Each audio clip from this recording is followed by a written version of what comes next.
My name is Kelly, and I'm 23 years old. I just finished my second year at art college, and let me tell you, it's been quite an experience. But before I get into all of that, you need to know where I come from. I grew up in a house where I never felt like I belonged.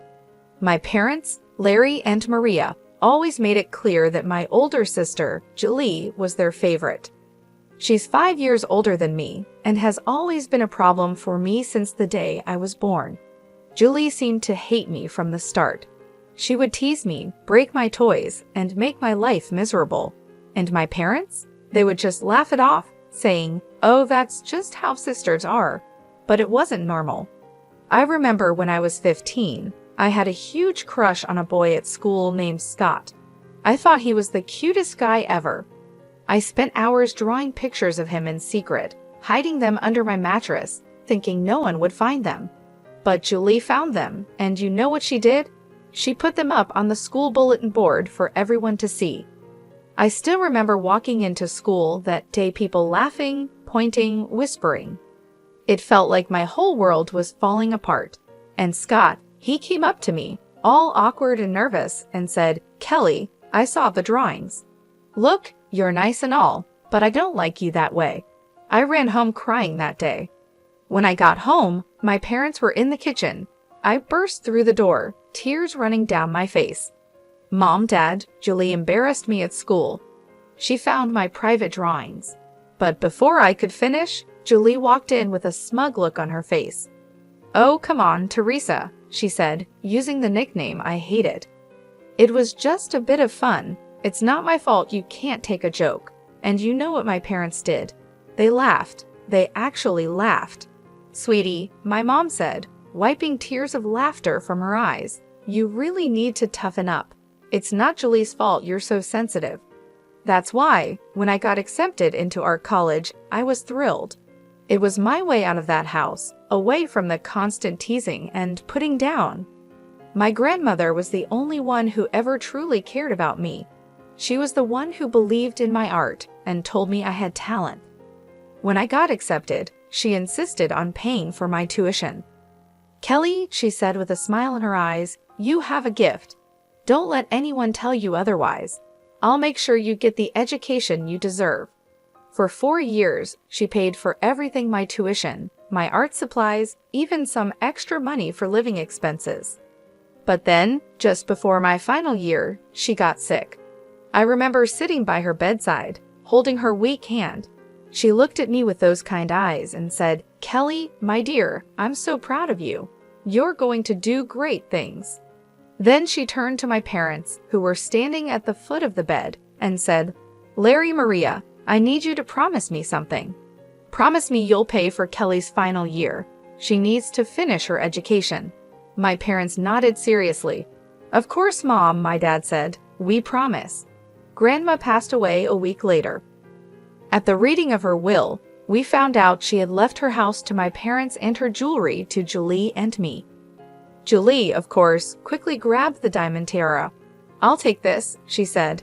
"Kelly can have the ring. She doesn't care about jewelry anyway. Right, Teresa?" I didn't argue. She was right, I didn't care much for jewelry. So I took the diamond ring and put it in a safety deposit box at the bank. I made friends quickly in college. There was Lily, a punk rocker with a talent for abstract art, and Brian, a quiet guy who could create sculptures that would take your breath away. They didn't care about my family drama. To them, I was just Kelly, the girl who could paint like nobody's business. "Hey, Linda," Lily said one day, using the nickname I actually liked. "There's a tattoo parlor downtown looking for someone to draw designs. You should apply." I was unsure at first my parents would lose it if they knew I was working in a tattoo parlor. But then I thought, why should I care what they think? So I applied, and to my surprise, I got the job. The owner, a big guy named Ryan, with more tattoos than skin, took one look at my portfolio and said, "You're hired, kid." For the first time in my life, I was making my own money.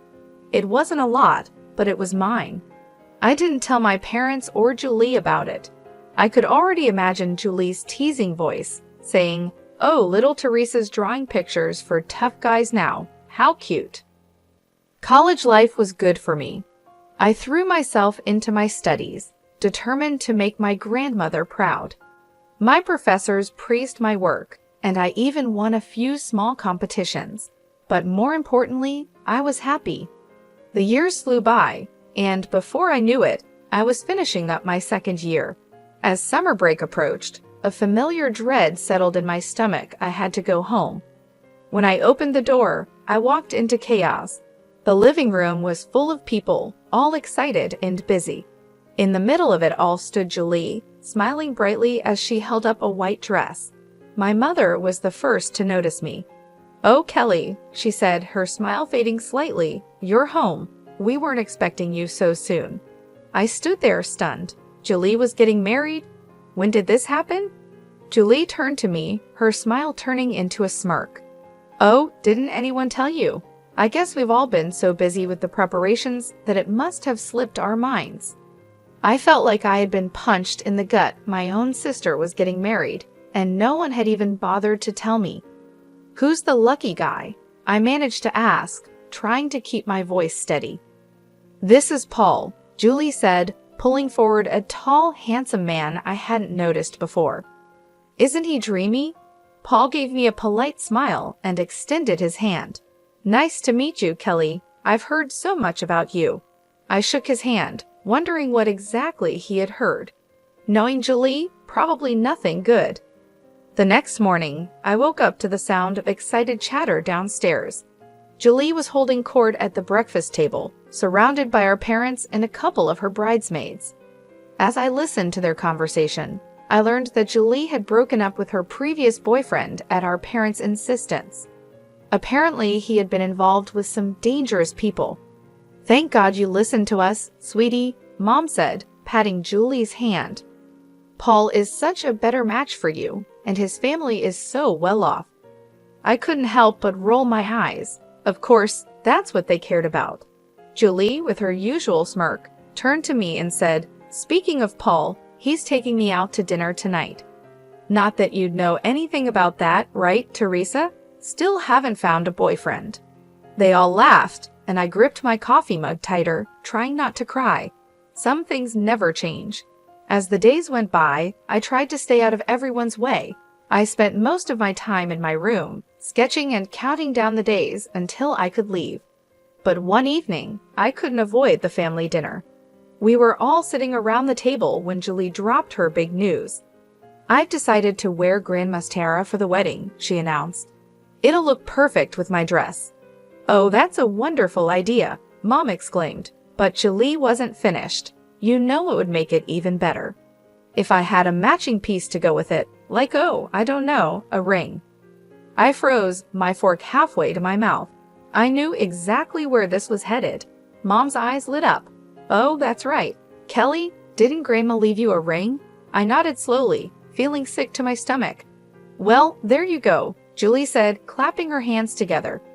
"Teresa, you'll let me borrow the ring for the wedding, won't you?" I put down my fork. "Borrow? For how long?" Julie laughed, a sound that sent chills down my spine. "Oh, silly Teresa, I mean you'll give it to me for good." "But Grandma left that to me," I protested weakly. "Come on, Kelly," Dad said sternly. "Don't be selfish. It's your sister's wedding day." I looked around the table, hoping to find anyone on my side. But all I saw were expectant faces, waiting for me to give in, like always. "Kelly," Dad said, his voice cold, "either you give the ring to your sister, or we won't pay for your final year of college." The room fell silent. I couldn't believe what I was hearing. "But you promised Grandma," I whispered, tears welling up in my eyes. Julie let out a harsh laugh. "Oh, please. No one cares about promises made to some old woman." I stood up so fast my chair tipped over. "How dare you talk about Grandma like that?" I shouted. "That's enough," Dad roared. "Kelly, you have a choice to make the ring or your education. Decide." I looked at their faces, Dad's anger, Mom's disappointment, Julie's smug satisfaction. In that moment, I knew I had lost again. With shaking hands, I took off the necklace where I kept the key to my safety deposit box. I handed the key to Julie. The morning after the ring incident, I found Julie in the kitchen. "When exactly is your wedding?" I asked, trying to keep my voice steady. Julie looked up from her coffee with a smug smile. "It's on the 30th. Why, planning to ruin it?" I ignored her jab. 3 weeks, I had 2 weeks to get away from this toxic environment. "No," I replied calmly. "I'm going to visit a friend from college. I'll be back in time for the wedding." That afternoon, I packed my bags and left, heading to my friend Lily's place in the next city. For the first time in days, I felt like I could breathe. Lily and I spent the week exploring art galleries, visiting local cafes, and just enjoying each other's company. It was exactly what I needed.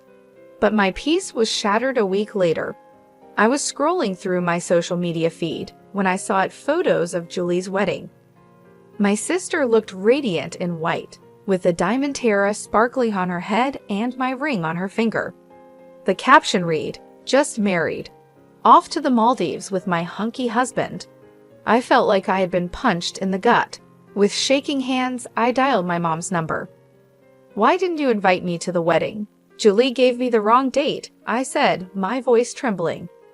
There was a long pause, then Dad's voice came on the line. "Kelly, your sister didn't want you there. She said you'd ruin her perfect day. We thought it was best not to tell you." I felt sick. "How could you do this to me? I'm your daughter too." "Don't be dramatic," Mom chimed in. "It's not like you really wanted to be there anyway, right?" I hung up, my whole body shaking with anger and hurt. A few days later, I returned home, only to find that Julie had also come back from her honeymoon. I walked into the living room and saw her with Mom and Dad, looking at apartment listings. I cleared my throat, and they all looked up. "Don't forget about my tuition," I said quietly.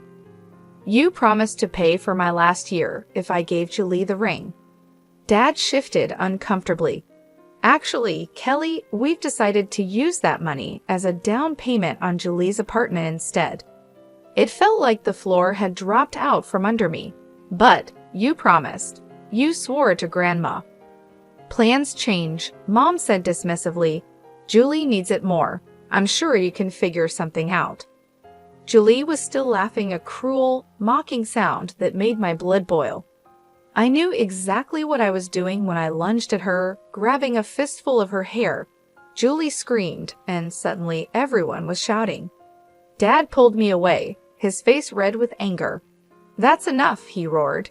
"Kelly, get out of this house right now."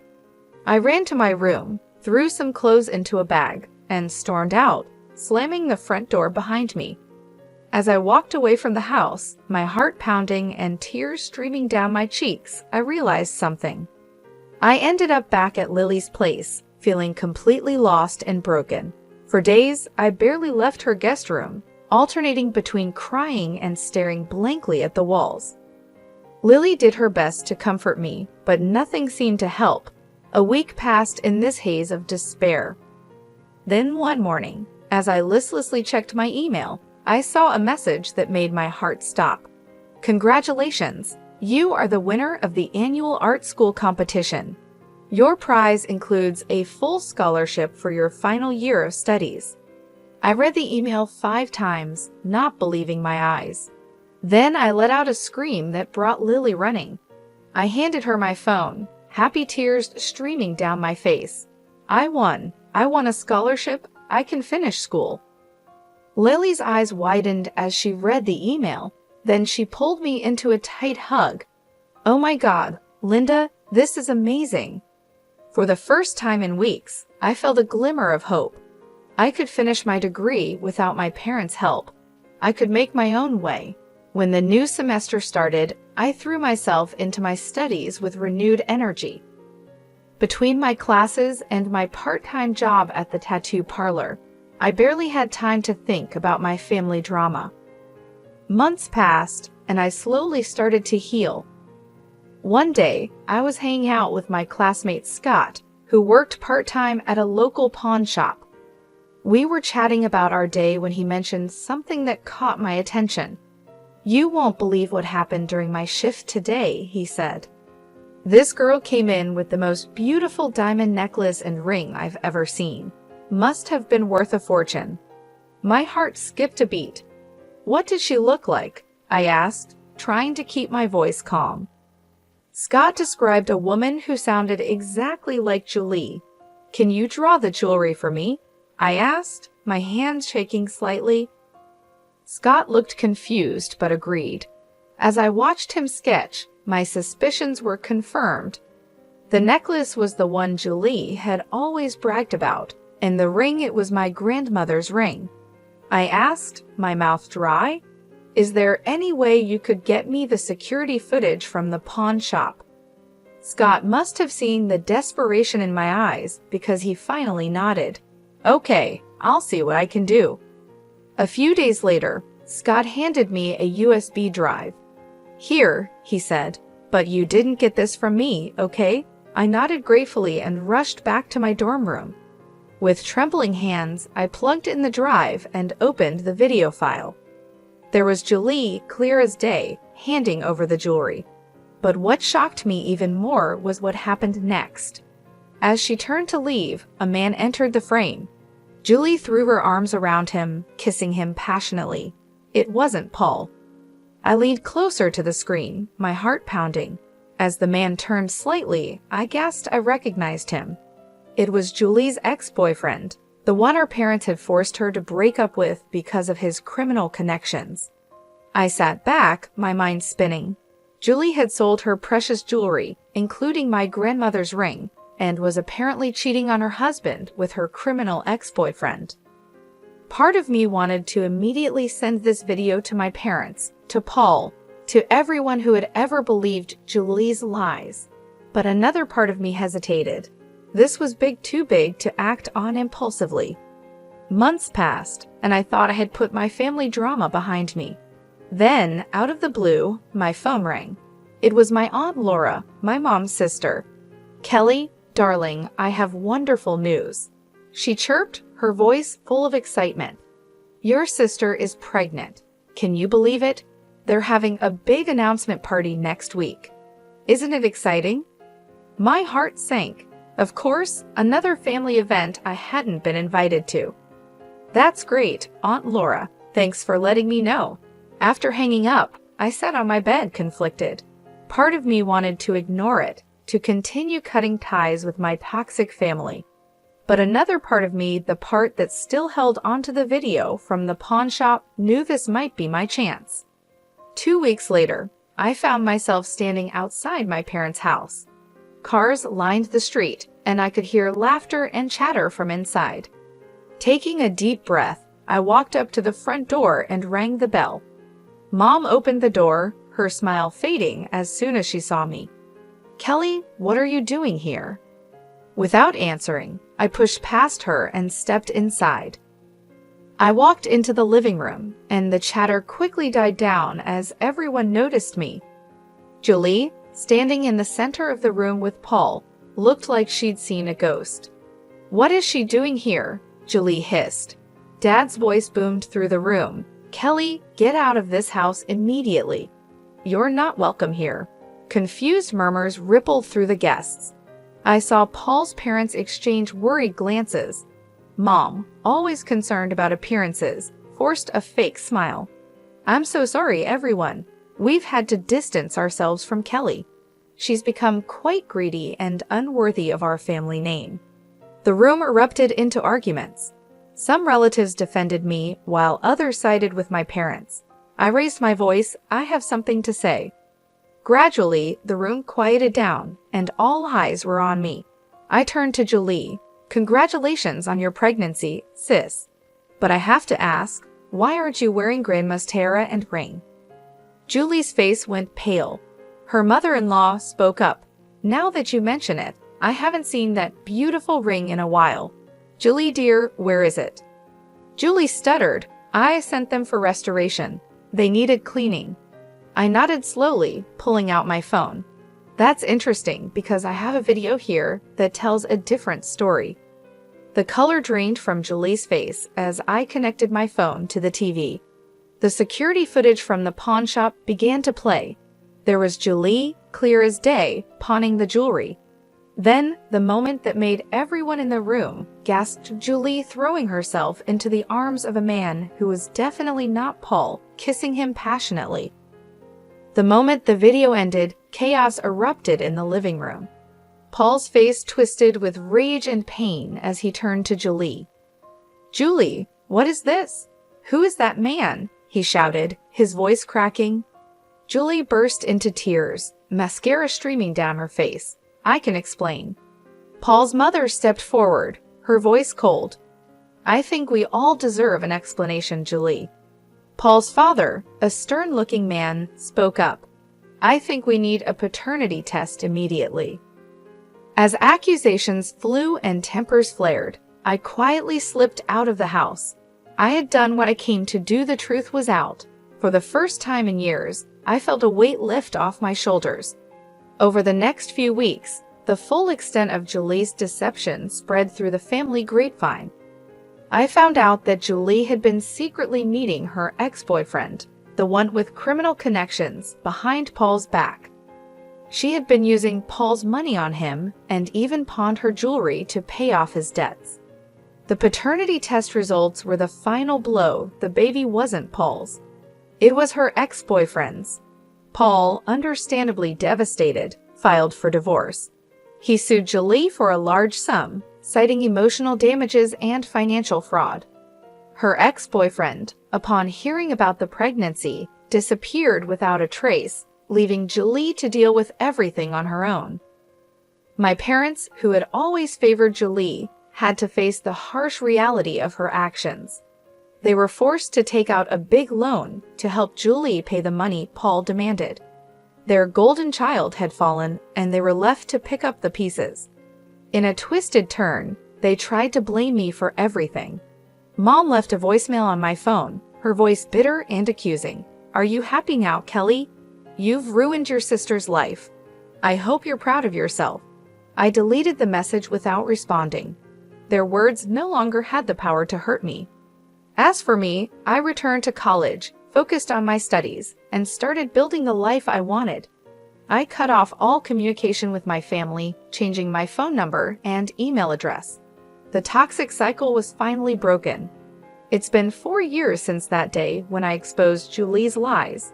I graduated from art college with honors, and my final project received praise from both professors and local art critics.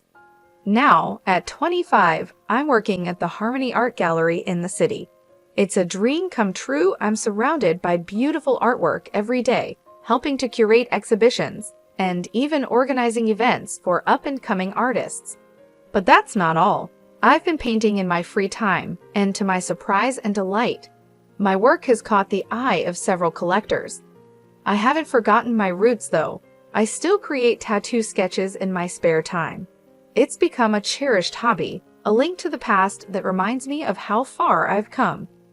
Some of my designs have even been featured in tattoo magazines, which never fails to make me smile. As for my family, well, that's a complicated story. I've kept in touch with a few aunts and cousins who stood by me during the fallout.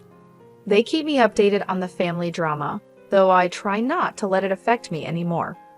From what I hear, Julie is still living with her parents. She's unemployed, struggling to raise her child alone. Mom and Dad, facing their own financial troubles, are constantly pressuring her to find a job and move out. The arguments are frequent and bitter, or so I'm told. I haven't spoken to my parents or Julie since that day. They tried reaching out a few times at first, sending guilt-tripping messages and leaving angry voicemails, but I stayed firm in my decision to cut ties. Eventually, they stopped trying. On a brighter note, I've been dating a wonderful guy named Frank for the past year. He's a graphic designer I met at a gallery event.